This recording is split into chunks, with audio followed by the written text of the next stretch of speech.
ہر قسم کی حمد و ثنا، کبریائی، بڑائی، تسبیحات، تمجیدات، تکبیرات اللہ سبحانہ و تعالی کے لیے ہے۔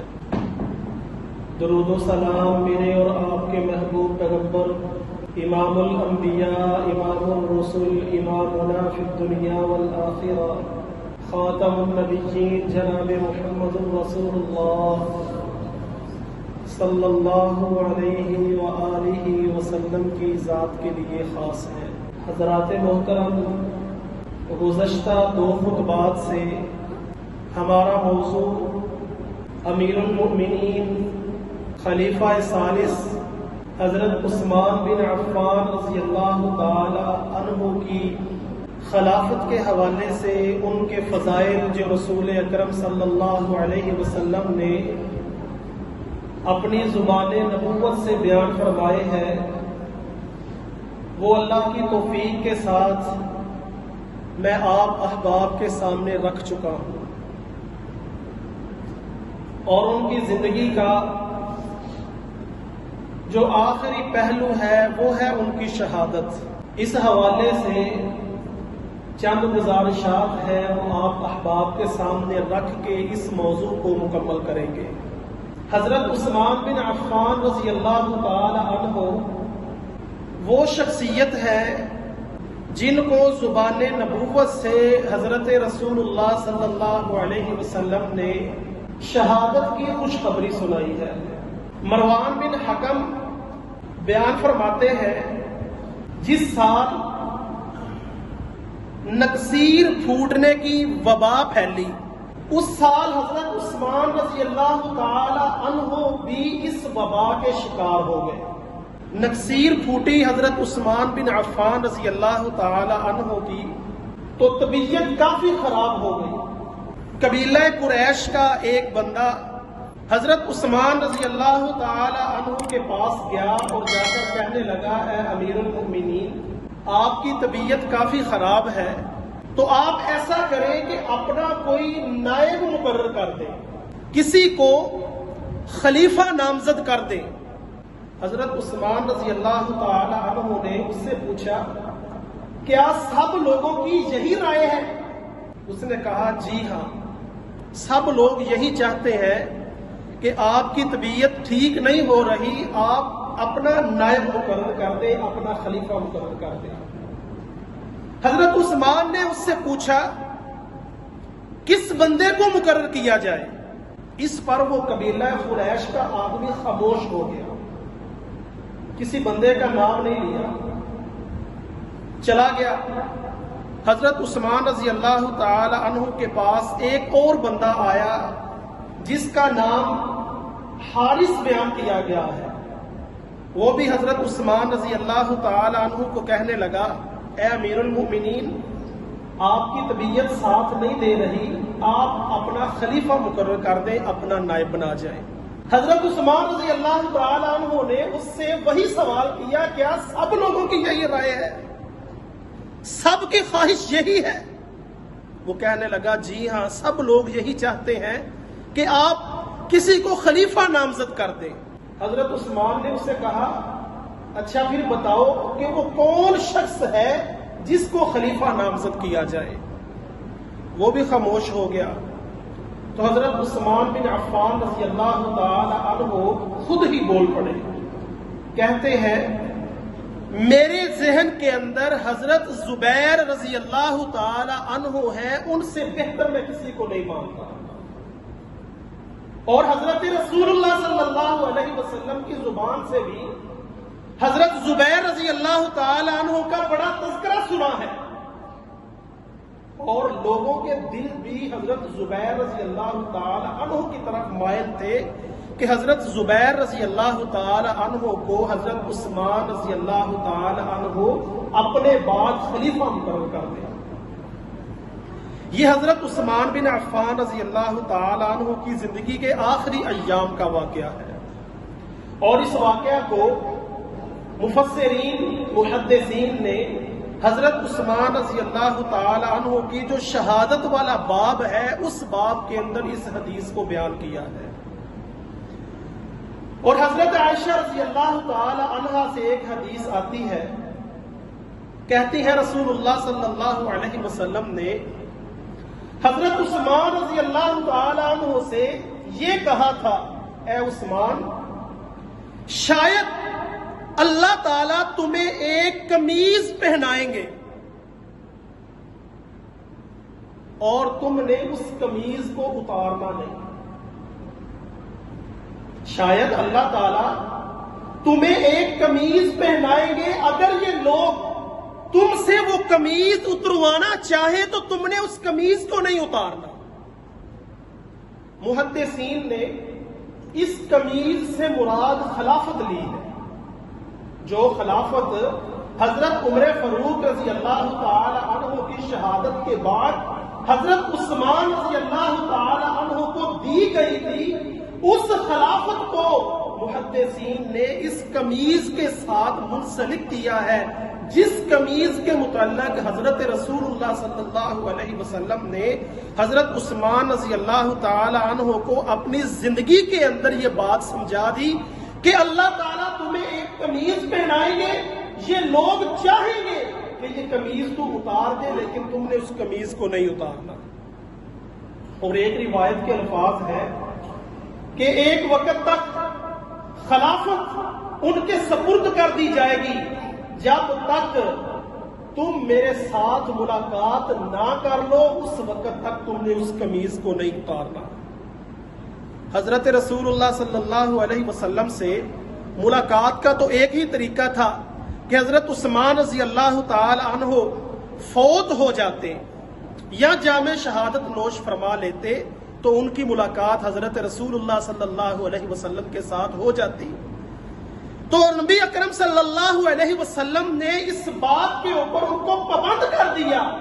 اس بات کے اوپر ان کو پکا کر دیا کہ تمہیں خلافت دی جائے گی، لوگ آپ سے خلافت چھیننا چاہیں گے کہ آپ خلافت سے دستبردار ہو جائیں، لیکن آپ نے خلافت نہیں چھوڑنی، آپ نے خلافت سے دستبردار نہیں ہونا اس وقت تک جب تک آپ کی ملاقات میرے ساتھ نہ ہو جائے، یعنی وفات تک آپ نے خلافت کو نہیں چھوڑنا۔ اور پھر حضرت عثمان بن عفان رضی اللہ تعالی عنہ کو شہید کر دیا گیا، اور ان کی شہادت کے حوالے سے احادیث کے اندر جو روایات آئی ہیں وہ میں آپ کے سامنے رکھتا ہوں۔ سیدنا ابو امامہ بن سہل رضی اللہ تعالی عنہ بیان کرتے ہیں کہ میں سیدنا عثمان رضی اللہ تعالی عنہ کے پاس تھا جبکہ حضرت عثمان رضی اللہ تعالی عنہ اپنے گھر کے اندر بند ہے۔ امامہ بن سہل رضی اللہ تعالی عنہ حضرت عثمان کے پاس، حضرت عثمان اپنے گھر کے اندر بند ہے، اور گھر میں ایک ایسی جگہ تھی جہاں پر اگر کوئی شخص چڑھ کر بیٹھ جاتا تو وہ جو باہر کے لوگ باتیں کرتے تھے اس جگہ پر بیٹھ کر باہر کے لوگوں کی باتوں کو سنا جا سکتا تھا۔ حضرت عثمان رضی اللہ تعالی عنہ اس جگہ پر گئے تو لوگ یہ باتیں کر رہے تھے کہ حضرت عثمان رضی اللہ تعالی عنہ کو نعوذ باللہ قتل کر دیا گیا۔ قتل کی دھمکیاں امیر المومنین رسول اللہ صلی اللہ علیہ وسلم کے دوہرے داماد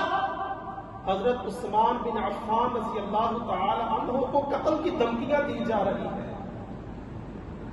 حضرت عثمان رضی اللہ تعالی عنہ امامہ بن سہل کے پاس آئے اور آ کر کہنے لگے، اے امامہ،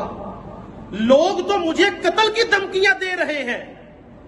امامہ بن سہل کہنے لگے، امیر المؤمنین، اللہ عز و جل ان کی جانب سے آپ کو کافی ہو جائے گا، آپ گھبرائے نہ، اللہ تعالیٰ آپ کو کافی ہے۔ یہ لوگ جو آپ کو قتل کی دھمکیاں دے رہے ہیں، ان کی قتل کی دھمکیوں سے گھبرانا نہیں، اللہ تعالیٰ کافی ہے، اللہ سب سے بڑا ہے۔ اگر اللہ تعالیٰ کسی کو بچانا چاہے تو دشمنوں کے گھیرے سے بھی بچا کر اللہ تعالیٰ کسی کو بچا کر نکال لیتا ہے۔ اے امیر المؤمنین، اللہ تعالیٰ آپ کو کافی ہو جائے گا۔ امیر المؤمنین نے پوچھا کہ یہ مجھے کیوں قتل کرنا چاہتے ہیں، میرا گناہ کیا ہے؟ اللہ اکبر کبیرہ۔ حضرت عثمان بن عفان رضی اللہ تعالی عنہ لوگوں سے سوال کرتے ہیں، وہ حضرات، وہ لوگ جو امیر المومنین حضرت عثمان بن عفان رضی اللہ تعالی عنہ کو قتل کرنے کے درپے ہیں، ان سے سوال کیا کہ تم مجھے کیوں قتل کرنا چاہتے ہو؟ حالانکہ میں نے نبی اکرم صلی اللہ علیہ وسلم کی زبان سے یہ بات سنی تھی کہ 3 وجوہات کی بنیاد پر تو کسی کو قتل کیا جا سکتا ہے، 3 وجوہات کی بنیاد کے بعد کسی کو قتل نہیں کیا جا سکتا۔ 3 باتیں ہیں جن باتوں کی وجہ سے کسی انسان کو قتل کیا جا سکتا ہے۔ حضرت عثمان رضی اللہ تعالی عنہ نے وہ تینوں باتیں ان لوگوں سے دہرائی کہ میں نے نبی اکرم صلی اللہ علیہ وسلم کی زبان نبوت سے یہ بات سنی تھی کہ شادی شدہ زانی آدمی جو زنا کرے گا، شادی شدہ ہونے کے باوجود اس کو قتل کر دیا جائے گا، اس کو سنگسار کر دیا جائے گا، پتھر مار مار کر اس کو قتل کر دیا جائے گا۔ ایک تو وجہ یہ ہے شادی شدہ زانی آدمی، اس کو قتل کر دیا جائے گا، اور دوسرا وہ آدمی جس نے اسلام کو قبول کیا اور پھر وہ مرتد ہو گیا، اس کو قتل کر دیا جائے گا، اور تیسرا وہ آدمی جس نے کسی جان کو قتل کیا اور بدلے میں اسے قتل کر دیا جائے گا۔ یہ 3 باتیں ہیں، شادی شدہ زانی، مرتد ہونے والا اور قصاص کے طور پر جس کو قتل کیا جائے۔ ان 3 بنیادی باتوں کے علاوہ کسی کو دوبارہ قتل نہیں کیا جائے گا۔ اور جب کہ حضرت عثمان بن عفان رضی اللہ تعالیٰ عنہ نے یہ وضاحت پیش کی کہ میں نے زمانہ جاہلیت کے اندر بھی زنا نہیں تھا کبھی کیا، اور اسلام لانے کے بعد بھی کبھی زنا نہیں کیا، اور میرے دل کے اندر کبھی یہ خواہش بھی پیدا نہیں ہوئی کہ میں نے اسلام قبول کر لیا ہے، میں حضرت رسول اللہ صلی اللہ علیہ وسلم کا امتی بن گیا ہوں، میں نے کلمہ پڑھ لیا ہے، اور میں کلمہ پڑھنے کے بعد اسلام سے پھر جاؤں گا، مرتد ہو جاؤں گا، کبھی میرے ذہن کے اندر یہ خیال بھی نہیں آیا، اور میں نے کسی کو قتل بھی نہیں کیا جو قصاصاً مجھے قتل کیا جائے گا، تو پھر تم مجھے کیوں قتل کرتے ہو؟ یہ حضرت عثمان رضی اللہ تعالی عنہ نے ان باغیوں سے سوال کیے، لیکن ان کے پاس کسی ایک سوال کا جواب بھی نہیں تھا کہ اے عثمان، آپ کے اندر یہ خامی ہے، آپ نے یہ گناہ کیا ہے، اس گناہ کی پاداش کے اندر آ کر ہم آپ کو قتل کرنا چاہتے ہیں۔ کسی ایک سوال کا بھی جواب ان باغیوں کے پاس نہیں تھا۔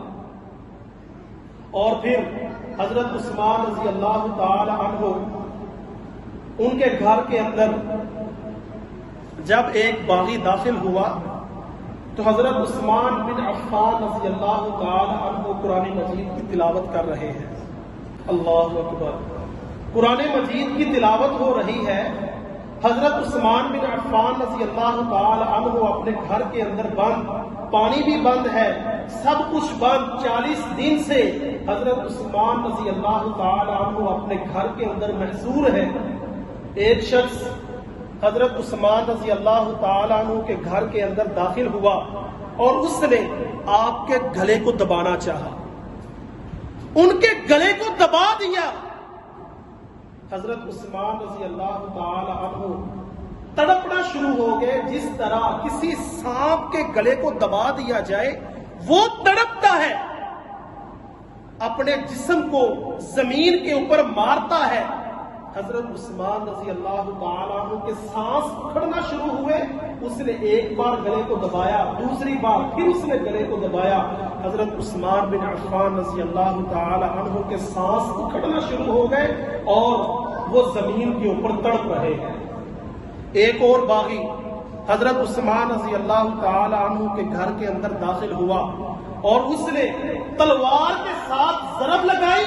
حضرت عثمان رضی اللہ تعالی عنہ کا ہاتھ کٹ گیا اور اس ہاتھ سے نکلنے والا خون کا پہلا قطرہ حضرت عثمان رضی اللہ تعالی عنہ قرآن مجید کے جس صفحے کی تلاوت کر رہے تھے اس صفحے کے اوپر گرا اور آیت وہ کون سی تھی؟ فَسَيَكْفِيكَهُمُ اللَّهُ وَهُوَ السَّمِيعُ الْعَلِيمُ، ان قریب اللہ تعالیٰ ان کو کافی ہو جائے گا۔ حضرت عثمان رضی اللہ تعالی عنہ کو شہید کر دیا گیا، اور حضرت عثمان رضی اللہ تعالی عنہ، اللہ اکبر، یہ مظلومانہ شہادت ہے ان کی۔ بڑی بے شمار شہادتوں کو ماہ محرم الحرام کے اندر پیش کیا جاتا ہے، بڑے اپنی طرف سے باتوں کو بڑھا چڑھا کر لوگوں کے سامنے بیان کیا جاتا ہے، من گڑت باتوں کا سہارا لے کر، من گڑت اور ضعیف روایات کا سہارا لے کر لوگوں کے جذبات کو ابھارا جاتا ہے کہ جی نبی اکرم صلی اللہ علیہ وسلم کے خاندان کے اوپر بڑا ظلم کیا گیا، اور نبی اکرم صلی اللہ علیہ وسلم کے خاندان کو شہید کر دیا گیا، اور ہاں ان کے اوپر ظلم ہوا، ان کے خاندان کو شہید کیا گیا، لیکن حضرت رسول اللہ صلی اللہ علیہ وسلم کے جو جانثار ساتھی تھے، نبی اکرم صلی اللہ علیہ وسلم کے جو ہر وقت کے ساتھ دینے والے تھے، ان کی ذات کے اوپر تبرہ کیا جاتا ہے، ان کی ذات کو برا بھلا کہا جاتا ہے۔ ایک طرف نبی اکرم صلی اللہ علیہ وسلم کے خاندان کی تعریفات کی جاتی ہیں، ان کی مظلومانہ شہادت کو پیش کیا جاتا ہے، اور دوسرے نمبر پر حضرت عثمان رضی اللہ تعالیٰ عنہ کیا نبی اکرم صلی اللہ علیہ وسلم کے خاندان سے نہیں ہے؟ یہ وہ شخصیت ہے جن کے نکاح کے اندر حضرت رسول اللہ صلی اللہ علیہ وسلم کی 2 بیٹیاں ہیں، اور ان کے متعلق حضرت رسول اللہ صلی اللہ علیہ وسلم نے یہ ارشاد فرمایا تھا، اے عثمان، اگر میری 40 بیٹیاں بھی ہوتی تو میں تیرے نکاح میں یکے بعد دیگرے دیتا چلا جاتا۔ ہے کوئی ایسی شخصیت؟ جاؤ پوری تاریخ کے اندر یہ بات تم ڈھونڈ لو، کسی بندے کے نکاح کے اندر کسی نبی کی بھی 2 بیٹیاں نہیں ہیں سوائے حضرت عثمان رضی اللہ تعالی عنہ کے۔ تو حضرت عثمان رضی اللہ تعالی عنہ جب ان کی شہادت ہو گئی تو ان کی شہادت کے بعد نہ ختم ہونے والے فتنوں نے سر اٹھایا، جو آج تک فتنے سر اٹھا رہے ہیں۔ نہ ختم ہونے والے فتنے، بڑے بڑے فتنوں نے سر اٹھایا تھا۔ حضرت عثمان رضی اللہ تعالیٰ عنہ کی کمال مہارت تھی، صلاحیتوں کے ساتھ اللہ رب العزت نے ان کو نوازا ہوا تھا۔ حضرت عثمان رضی اللہ تعالیٰ عنہ نے کہا تھا، آج جو بندہ میرا معاون ہے، میرا مددگار ہے، وہ ان باغیوں کے خلاف اپنے ہاتھ اور تلوار کو نہیں اٹھائے گا۔ کیوں نہیں اٹھائے گا؟ امت کے وسیع تر مفاد کے لیے۔ اگر اس وقت حضرت عثمان رضی اللہ تعالیٰ عنہ نے ان باغیوں کے خلاف تلوار کو اٹھایا ہوتا، ان باغیوں کے خلاف لوگوں کو منع نہ کیا ہوتا کہ ان کے ساتھ لڑائی نہیں کرنی، تو امت کا بہت بڑا نقصان ہونا تھا۔ یہ حضرت عثمان رضی اللہ تعالی عنہ کا انعام ہے اس امت کے اوپر کہ امت کے وسیع تر مفاد کے لیے حضرت عثمان رضی اللہ تعالی عنہ نے جام شہادت تو نوش فرما لیا، لیکن امت کو نقصان نہیں پہنچایا۔ اور آج ہم لوگ حضرت رسول اللہ صلی اللہ علیہ وسلم کے اصحاب کو برا کریں تو یہ ہمارے ایمان کی کمی ہے، یہ ہمارے اندر غیرت کی کمی ہے کہ ہم ان شخصیات کے متعلق اپنی زبان کو کھولیں جن کو حضرت رسول اللہ صلی اللہ علیہ وسلم نے اپنی نبوت والی زبان سے اس زندگی کے اندر ہی ان کو جنت کی بشارتیں سنائی ہیں، ان کو شہادت کی بشارتیں سنائی ہیں۔ ہم ان شخصیات کے اوپر، ان ہستیوں کو اپنی زبان بے لگام کرتے ہوئے ان کے اوپر تانے باندھتے ہیں۔ تو ہم اللہ رب العزت سے دعا کرتے ہیں، اللہ رب العزت ہمیں قرآن و سنت کے اوپر اور اصحاب نبی اکرم صلی اللہ علیہ وسلم کا جو منہج ہے، جو وہ تعلیمات ہم تک جو انہوں نے پہنچائی ہے، اللہ رب العزت ہمیں اس اصحاب کے منہج کے اوپر چلنے کی توفیق عطا فرمائے، اور اللہ رب العزت ہمیں بھی، ہمارے اہل و عیال کو بھی بڑے بڑے فتنوں سے محفوظ فرمائے۔ جو فتنے حضرت عثمان رضی اللہ تعالی عنہ نے دیکھے تھے ان کو حضرت عثمان رضی اللہ تعالی عنہ نے ختم کرنے کی کوشش کی تھی، ہم اللہ سے دعا کرتے ہیں اللہ رب العزت ہماری زندگیوں کے اندر ان فتنوں کو ختم کر دے اور اللہ رب العزت دین اسلام کو سر بلندی عطا فرمائے۔ وقول قولی ھذا استغفر اللہ لی ولکم ولسائر المسلمین واستغفروہ انہ هو الغفور الرحیم۔